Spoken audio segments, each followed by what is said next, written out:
অবশেষে শ্রীলঙ্কার বিপক্ষে স্কোয়াড ঘোষণা করলো বাংলাদেশ ক্রিকেট বোর্ড বিসিবি। দীর্ঘ 2 বছর পরে অবশ্য দলে ফিরছে ওপেনার নাঈম শেখ।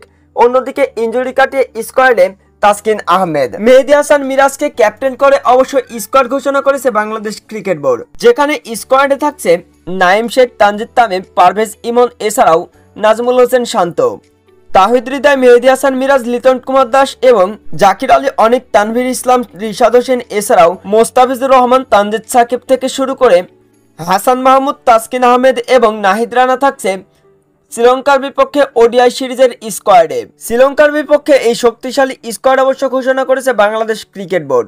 শ্রীলঙ্কার বিপক্ষে অন্যতম একটা সেরা দল এটা হতে পারে, কেননা ওপেনার থেকে শুরু করে পেস ইউনিট প্রত্যেকটাই অবশ্য বেশ শক্তিশালী। বাংলাদেশের এই স্কোয়াডে পেস ইউনিটে মোস্তাফিজুর রহমান, তাসকিন আহমেদ, হাসান মাহমুদ কিংবা তানজিদ হাসান সাকিবের মতো বেশ শক্তিশালী একটা পেস ইউনিট রয়েছে বাংলাদেশের দলে, কেননা ওপেনিংটাও বেশ শক্তিশালী বাংলাদেশ দলের, যেখানে থাকছেন নাজমুল হোসেন শান্ত, পারভেজ ইমন, তানজিদ হাসান তামিম এবং নাঈম শেখের মতন অভিজ্ঞ কিছু ওপেনার ব্যাটসম্যান, যার কারণেই বলা যায় বাংলাদেশ দলটা শ্রীলঙ্কার বিপক্ষে বেশ শক্তিশালী হতে চলেছে শ্রীলঙ্কার এই ওডিআই সিরিজে।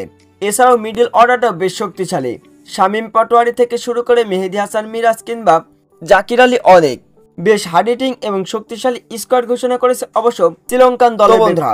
এই স্কোয়াড নিয়ে বাংলাদেশ টিম কি পারবে শ্রীলঙ্কার বিপক্ষে জয় তুলে নিতে? অবশ্যই কমেন্ট বক্সে জানাবেন।